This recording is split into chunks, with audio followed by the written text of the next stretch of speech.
grade 10s, welcome to your first lesson on financial maths. And this lesson is just going to be a revision generally of what you saw in grade 8 and grade 9.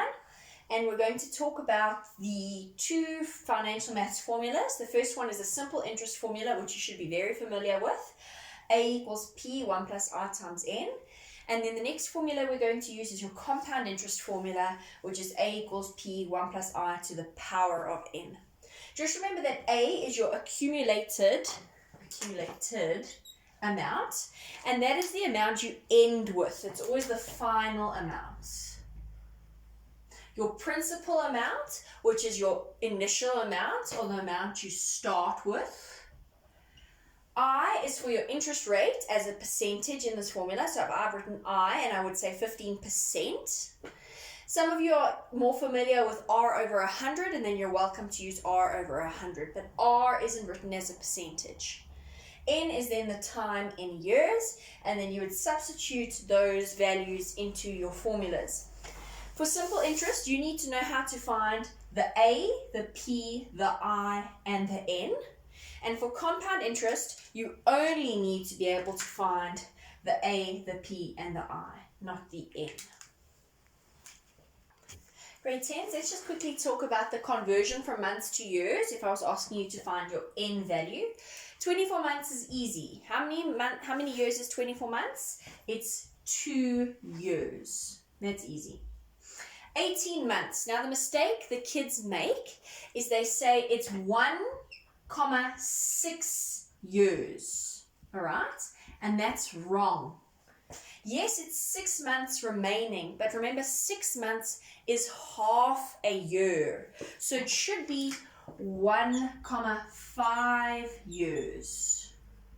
Because the 6 months make up a half. So I have 1,5. And then if I have something random like 34 months, and you can actually do this with everything, what I'm about to show you. Remember 34 months is out of 12 months that make up a year. So what I would say is, I would say 34 divided by 12 months, because I want to see how many times does 12 or 1 year fit into 34. And 34 divided by 12 is 17 over 6. Okay, you can round it off to a decimal, but I wouldn't, because your decimal would be 2,83 recurring, and because of that recurring, you wouldn't have a very accurate answer, so I'd leave it as a fraction. So in other words, it's 2 years, 83 recurring, and that would be your N value here. And you can use a fraction for your N value. And you could do this with all of this. If I said 24 divided by 12, how many times does 12 months fit into 24? What do you get? 2 years. And if I said 18 divided by 12, how many times does 12 months fit into 1 year? Well, you get 3 over 2. And what is 3 over 2? 1,5. And then you'd use the same here. So conversions from months to years. Be careful with this 18 months, or if it was 32 months, for example. It's never 1,6. Yes, I know it's 6 months, but 6 months as a decimal is 0.5. So this is the correct 1,5.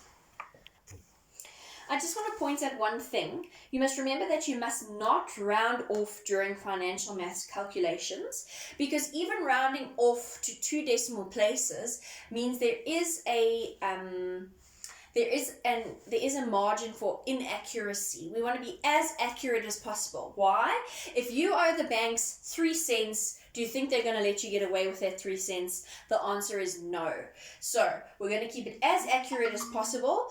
Likewise, if you are owed 3 cents, and if you had to invest 3 cents, okay, 3 cents is a ridiculous amount. So let's say 2 Rand or 3 Rand, and you lose 3 Rand perhaps every year for the next 20 years, and that 3 Rand should have also gained interest, you're going to lose a substantial amount. And just imagine if it was 30 Rand or 300 Rand. You want all the money the bank owes to you, and the bank wants all the money they owe to you. So just remember, you're not going to round off. You use your calculator's memory or the answer button on your calculator. Let's move on to examples. So for the examples, the following examples 1 to 3, I want you to calculate both the simple interest and the compound interest. So example 1 reads, Patricia invests 25,000 Rand into a savings account in order to save money for university.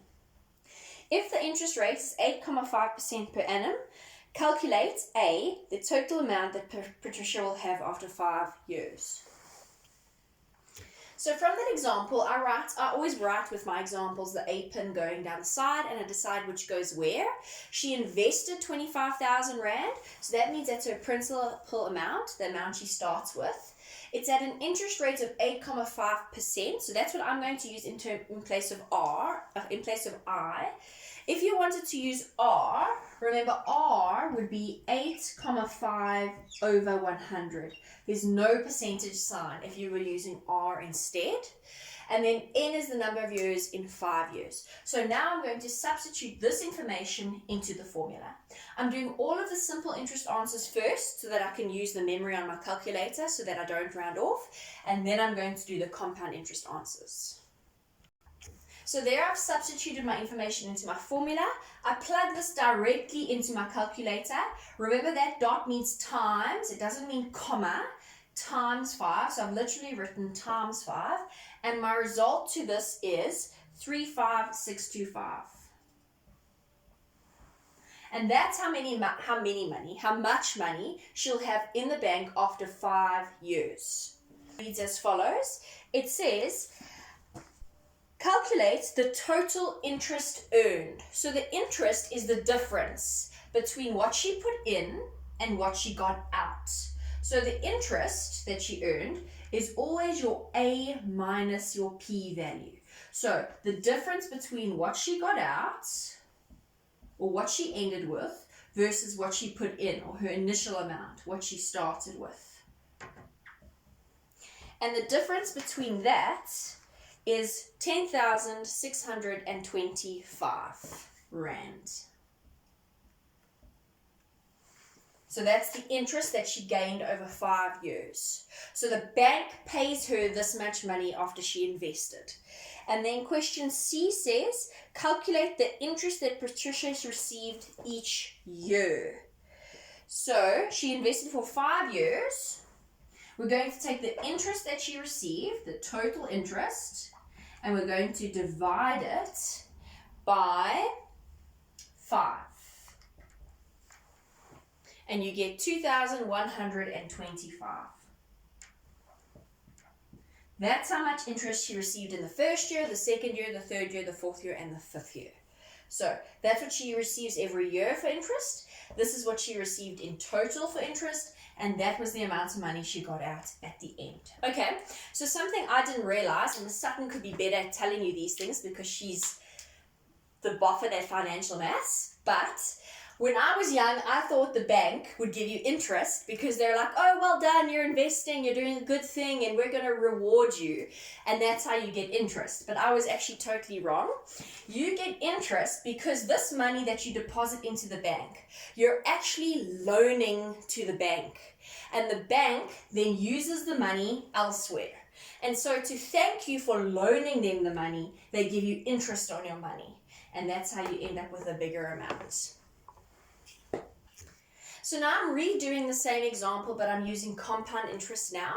It's the same values for A pin, and I'm going to substitute it into the formula. Remember, the formula for compound has a power of n. So I substitute my values into my formula, and I end up with 37,591, 41725. Now, I'm not rounding off. I only round off my final answer because I'm still going to do a few things with this answer. So, what happens in question B? Question B says, what is the total interest earned? So, remember, interest is the difference between what you got out and what you put in. So, the interest that this person earned would be the difference between 37,591, 41725. I'm using the whole thing, not the rounded off value. And I'm going to subtract what she put in. And the difference between these two things are 12,591,42. And now I can round off because here's my final answer. I'm not going to do C in this question. Why not? And why is this my final answer? Because C says the interest that Patricia earned each year. Now remember, in simple interest, you receive the same amount of interest for the duration of your investment. But with compound interest, each year you receive more interest because the interest is calculated on your new value at the beginning of the year. So each year you receive more. It's not an even distribution of interest when we do compound interest. So I'm not going to take this and divide it by 5 because she didn't earn the same amount every year. So just to clarify what I was saying about simple interest and compound interest, remember if I invested money simple interest, let's say I invest 100 Rand for 3 years, at 10%. Let's see what happens in simple interest. After the end of the first year, my 100 Rand, I'm going to have earned 10% of 100 Rand is 10 Rand. That's what I'm going to earn in my first year.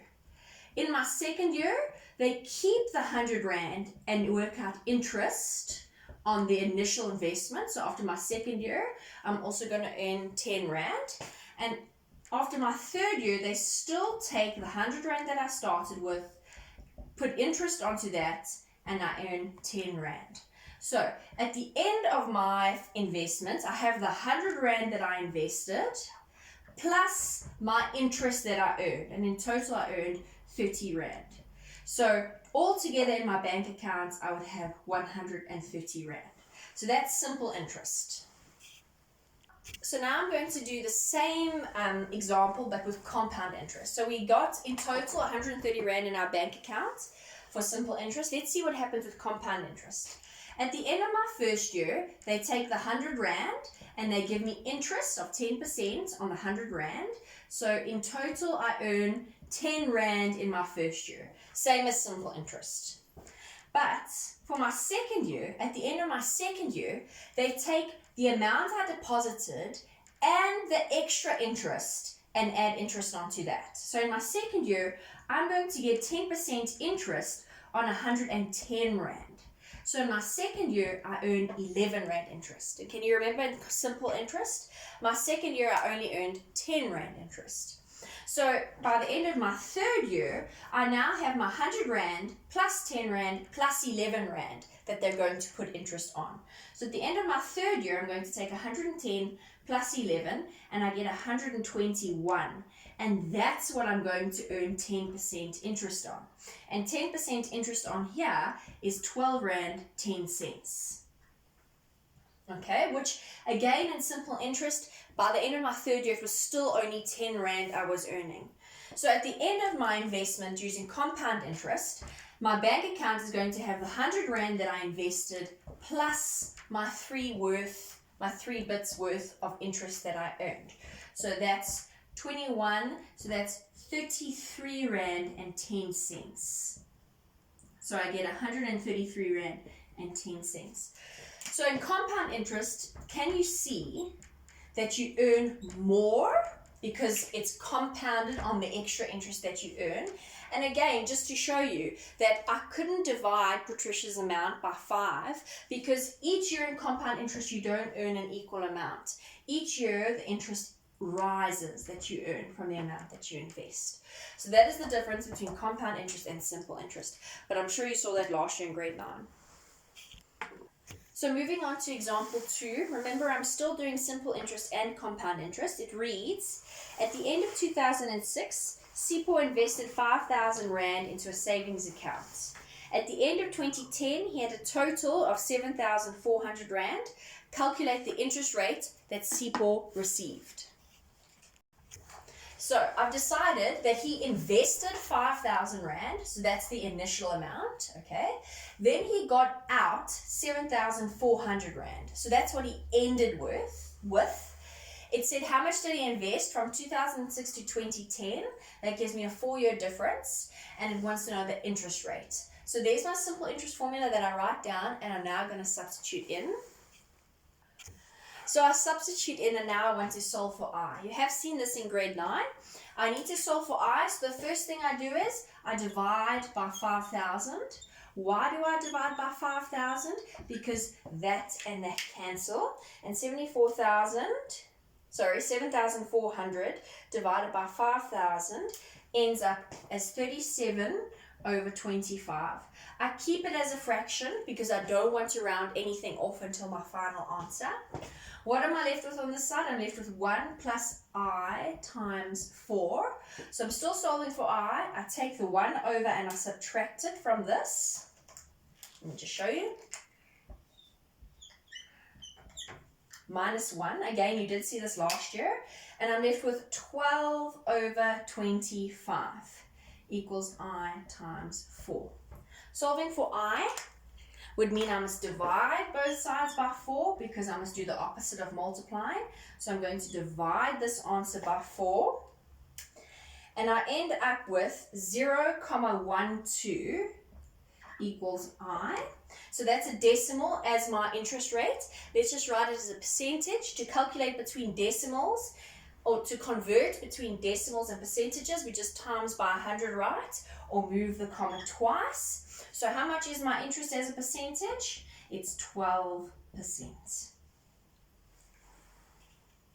So now we're going to do the same for compound interest. We write down the formula and we're going to solve for I. So now I substitute in and I solve for I. You have seen this last year, so I'm not going to go too slowly. I'm going to firstly divide by 5,000 because that and that cancel. And when I divide 7,400, by 5,000, you end up with 37 over 25. Now here's where the difference comes in. In simple interest, we took the 1 over and we subtracted. We cannot do that with compound interest because it's got a power that belongs to that bracket. So the first thing is I need to get rid of that power. And how do you get rid of a power? You do the inverse of the power, which is rooting of the power. So I'm going to fourth root this side because that and that will cancel, which means I must fourth root that side because what I do to the one side, I do to the other. And the fourth root of 37 over 25 is 1,01297,439. So I'm not rounding off because it's not my final answer. What do I have left on the side? 1 plus I. How do I solve for I? Now I take the 1 over and I subtract it. So I'd be left with 0,10297,439 as my interest. And I want to write this as a percentage, so I times by 100, which effectively means I move the comma 2 decimal places. So my percentage, and now I can round off because it's my final answer, is 10,297 rounded off, would round the 9 off, which would round the 2 off to 3%. And that would be my percentage if I was doing compound interest. Example reads, Sarah guessed 4 correct numbers in the lottery and invested her winnings at a rate of 7.5% per annum. After 2 years, she had 17,250 Rand in her savings account. How much did Sarah win? So it's simple interest formula, and let's discuss it. She invested her money for 2 years at 7.5%. It says after 2 years she had 17,250 Rand. So this means what she finished with. Also note that the question says how much did she win? So how much did she initially invest from her winnings to get that amount out? So we're looking for the starting amount, the principal amount. So now I'm going to substitute these values into the formula. So substituting in, we now need to solve for P, and P is really simple for compound interest or simple interest. You simply just divide both sides by the brackets. I would not work the bracket out first and then divide by the answer because that leaves room for error because you may round off. So if you just divide by the brackets, the whole thing cancels immediately. And what you do to the one side, you do to the other side. So I divide by the brackets. And then I'm left with P on this side because it's cancelled. And on this side, I have 15,000 Rand. So that is what she won from the lotto. She put it in at 7.5% for 2 years, and she ended up with 17,250. So now we're going to compare compound interest. So I've just got the compound interest formula and I substituted my values into the compound interest formula. And again, just like with simple interest, to solve for P, I just want to get rid of the bracket, which means I must divide both sides by the bracket. What I do to the one side, I do to the other side, running out of space. Why do I do it? So the bracket can cancel. And then I'm left with P on this side, and on the other side, I'm left with 14,926.99, and I can round off because that's my final answer and that's my rounded off answer. So before we move on to example 4, which just deals with simple interest, because we are going to solve for the end value, which we don't do when we're looking at compound interest in grade 10. Just so we can think about it, what would be better for me to invest money with? Would I want simple interest or would I want compound interest? And I hope you realize that an investment will be better as compound interest. And then vice versa, if I was to loan money from the bank, would it be better if I had an interest rate of loaning money from simple interest, or would it be better for me for compound interest? And the answer to that would definitely be simple interest. So it's better to invest with compound, but loan with simple interest.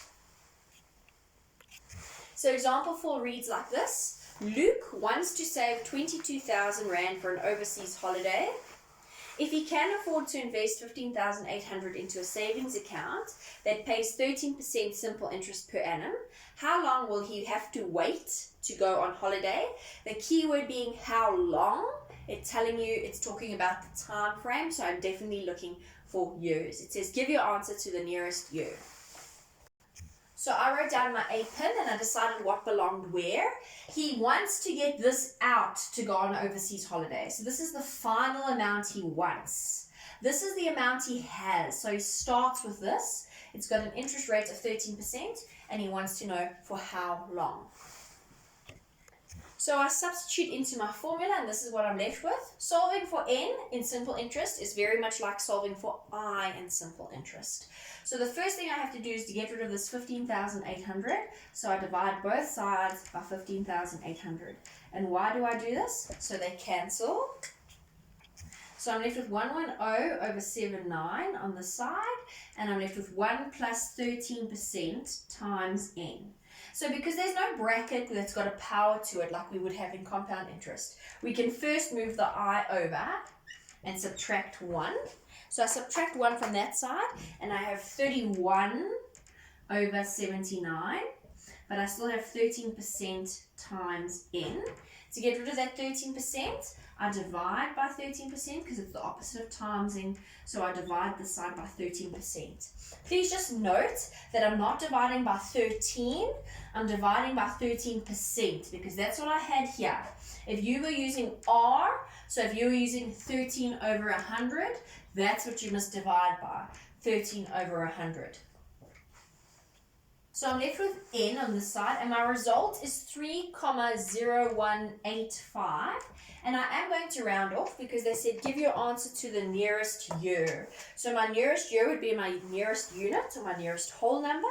And my nearest whole number is definitely 3. So therefore it will take him 3 years to invest his money so that he can go on his overseas holiday. I wonder where he's going. So just an explanation as to why you wouldn't solve for N in compound interest. Okay, if you can compare the difference, here I've got my answer would be solving to the power of N. And this would become an exponential equation. For example, if I had 3 to the power of x is equal to 9. So you knew that x would then be equal to 2 because 9 can be written as 3 squared. So x would be equal to 2. So it becomes an exponential equation. But an exponential equation with these long, big numbers. I mean, if I had to divide these sides by each other, what did I get? I think it was 101 over 110 over 79. So if I got 110 over 79 on this side, and I wanted 1 plus 13% to the power of n, what kind of exponential equation do you know that you're going to change 1 plus 13% to the power of n and give these two the same bases? It's very difficult, and you actually use a thing called logs or logarithms. Perhaps if you ask your mom or dad, but maybe they're also not even old enough, or asking your gran or grandparents about their log books. I've seen my dad's. We thankfully have a calculator on which they do our logs automatically, but you have to do these things called logarithms. And if any of you are interested in programming, logarithms relates to and logarithms, so then similarly, are like algorithms when you're programming, where it's just this continual result, but thousands and millions of results that you can get. So that's like algorithms is like logarithms, and you'll learn more about them in grade 11. So now we're going to look at hire purchase agreements, and you have seen this in grade 9 and in grade 8 even. So just a quick recovery. Remember, this word hire is not like I want to get more up, higher up. That's not what I want. This word hire, this, by the way, here's your quick English lesson. It's written like that, and that's not what I'm talking about. I'm talking about hire. And what is a synonym for the word hire? Is it synonym? Yes, it is. I don't know what it is actually. Hire. Sorry, I'm not your English teacher. This refers to rent. Like you go hire a DVD, which you probably have never done in your life. I did that though. Rent a DVD, or to loan something. So hire purchase is referring to rent to purchase or loan to purchase. Hire purchase works when you want to go buy something and you don't have the amount of money, cash, needed to buy it. So you take out a hire purchase agreement. So let's just talk about it. It is also a short-term loan, and you always use simple interest. So say I want to buy a couch, and a couch costs me 14,000 Rand. So I walk into Coricraft and I want a couch, 14,000 Rand. Do you think I have 14,000 Rand? No, I don't have 14,000 Rand. So Coricraft says, no problem, we can take out a hire purchase agreement, but you have to give me a deposit. So let's say they ask a deposit of 3,000 Rand. Luckily, I've saved 3,000 Rand, so yes, indeed, I can give them 3,000 Rand. So this is the original amount, okay? From my original amount, I subtract my deposits, my 3,000 Rand. Okay, so what left do I owe Coricraft? I hope you can see that I owe Coricraft 11,000 Rand now. What is this word called when I have money left over? Perhaps you've heard your parents use it if you go out to eat and your parent will say, I'm going to pay this amount on this card and I'm going to pay the balance on my other card. I don't know if your parents do that, but maybe you've heard the word balance somewhere. And this is called my balance, my balance. And my balance always becomes my new P amount when I'm doing hire purchase. So what do? I take my original amount and I subtract my 3,000 Rand. So you always subtract your deposits. So you take your original, you subtract your deposit, and you're left with your balance. And your balance is your P amount. So why is this my P amount and why isn't it 14,000 Rand? That is my P. Because remember, hire purchase is a short-term loan. So what is the money I'm loaning from Coricraft? I'm only loaning 11,000 Rand. So they can only put interest onto 11,000 Rand. They can't put interest onto 14,000 Rand because I don't owe them 14,000 Rand. The couch cost 14,000 Rand. I gave them 3,000 Rand, and this is what I owe them. So this would be the amount that they put interest onto. I'm not going to do this question, but just remember they would then calculate it using simple interest formula. Now, interesting thing that kids always ask me about hire purchase is if, for example, I win the lotto and I can pay back the couch, I don't have to pay over 24 months, for example. Can I pay them back less? And the answer is no, you can't. Hire purchase is worked in advance. So they tell you in advance what is the amount you have to pay every month, and you'd have to pay that amount in total when you do hire purchase. Perhaps you've ever heard of the word lay-by, and lay-by works the same way. It is an agreement worked in advance that you have to pay off. So speaking about hire purchase, let's do example 5. Example 5 reads, Vanessa buys a laptop costing 16,000 Rand. She pays a 10% deposit and then takes out a 24-month hire purchase loan on the balance. The interest rate of the loan is charged at 22% per annum. Calculate her monthly repayments and what she'll actually pay for the computer.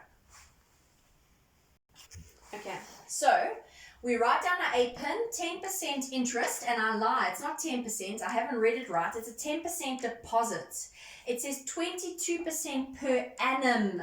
There's my interest rate. As soon as you see that sneaky word per annum, then you know that belongs to your interest rate. It's a 10% deposit over 24 months, which is 2 years. Okay, so we need to work out our balance or our P amount. And how do we work out our P amount? We take the original, we subtract the deposits, and what are we left with? We're left with our balance, which becomes our P amount that we would put in there. So 16,000 Rand, she puts down a 10% deposit. How do we work out a deposit? Well, it's 10% of 16,000 Rand. And what does of mean in maths? Of means times. So I take 16,000 and I times it by 10%. That will give me the deposit she gave them. 16,000 times 10% is 1,600, and this is therefore her deposit. That's what she gives them. So her original is 16,000. We're going to subtract 1,600, and we're going to be left with the balance. And that will be 14,400 Rand. This is her balance. This is the amount she's putting interest on. This is the short-term loan that she's going to have with the shop. So this is what she's earning interest on. So I place my P amount, which is my balance, into my formula, and I put it into my calculator, and I end up with 20,736. So this is where it's going to shock you about hire purchase. So the question isn't finished. It says, calculate the monthly payments. So to calculate the monthly payments, we're going to take this amount, our final amount, and we're going to divide it by 24 because it was over 2 years and I want monthly payments. Before we do that, let's just quickly talk about it. She owes them, the original amount of the laptop was 16,000 Rand. Look how much more she's paying. Just over 2 years, she gives the shop over 4,000 Rand towards this laptop. So over a quarter of this value, she gives them in interest. Hire purchase kills. Okay, let's work out how much she paid every month. So we take the total amount, because this is, remember, hire purchase is worked in advance. So in advance, they tell her this is the total amount. And then we're going to divide this by the 24 months that she has to pay this over. So we're going to take 20,736 and we're going to divide it by 24. And we end up with 864 Rand a month. So this is why it's so deceiving. 864 Rand is quite a substantial amount per month, but you don't think that it will actually end up in total over 2 years to be over 20,000 Rand. So that's what she pays per month towards her laptop. And then the last part says calculate what she will actually pay for the computer. So for the computer, she pays this amount over 24 months, but not only has she paid this, she also initially paid them the deposits. Remember, right in the beginning, she gave them 1,600 Rand, and then over 2 years, she pays them this back. So what she actually paid, actual payment, is the deposit, always add on the deposit, plus the amount she pays over 24 months, 20,736. So in the end, for this laptop that cost her 16,000 Rand, if she could pay it cash, she has to pay 22,336. Unfortunately, this is a reality for many, many, many people, that they do have to use things on hire purchase. Not many people could afford 16,000 Rand cash, so these people make a fortune out of us. So the next topic we're going to look at is inflation. And for those of you who don't know inflation, in economics, it's a general increase in prices. So everything will increase over a certain percentage. But because things are increasing, it also means that it's a fall in the purchasing value of money. So if we have a very high inflation rate that South Africa does have, our buying power overseas decreases. Because remember, your buying power is based on how much you can buy with a certain amount of money. And that's what makes certain economies stronger than others. So if you go to Europe, and maybe I'm mistaken, but their inflation rate isn't as great as our inflation rate. And hence that's what makes their economies far stronger than ours. And with inflation, just remember that you must always use compound interest. Let's read example 6. It says, if Mr. Smith's salary is 25,000 Rand per month and is increased at the same inflation as when he started 20 years ago, calculate his salary when he started working if the average rate of inflation over the last 20 years has been 8.5%. So if they want to know what did he start working with, what is his salary when he started 20 years ago, that means 25,000 Rand is his final amount. So into my compound interest formula, I substitute those values, and it's easy to work out P, because what does it mean? It means I just divide both sides by the bracket, because then it will cancel. Oh, my pen's running out, sorry. There's a blue pen. I divide this side by the brackets to the power of 20 because it will cancel. And what I do to the one side, I do to the other. I'm being super lazy. Please forgive me. I'm just writing this bracket there. So when I divide the 25,000 by the brackets, I'm left with P on this side. And his starting salary was 16,626 Rand and 14. I'm rounding off because it's my final amount. Sure, so over 20 years hasn't increased so dramatically, only by about 8,000 Rand has it gone up. So part B of this question says, calculate his salary in 5 years' time if inflation continues at the same rate. So now I'm working forward. He's starting at 25,000 Rand. I want to know where's he going to end, so my A value in 5 years' time. I write down my compound interest. I plug in, or I substitute these, and then I put this straight into my calculator. Luckily, I'm just solving for A, so I can so that I can just work it out directly. So that means in 5 years' time, by inflation, he's going to be earning 37,591.42 cents. And the final example we're going to look at today is a worked example on population increasing. So population, you always use compound interest, and this is the compound interest formula. I've just used population of accumulated amount, population of principal amount, 1 plus I to the power of n. But even if you said A equals P, 1 plus I to the power of n, I don't see how you would actually get it wrong. It's the same thing. Let's read the example. It says, the mid-year population in South Africa in 2014 was 54,002,200. Calculate the size of the population in 5 years' time if the average population rate is 1.56%. So I'm going to fill this in. In 5 years' time means I'm looking for my final amount. My initial amount is the 54,002,200. Yep. 1 plus 1.56%. And it asks me in 5 years' time. So I'm just going to plug that straight into my calculator.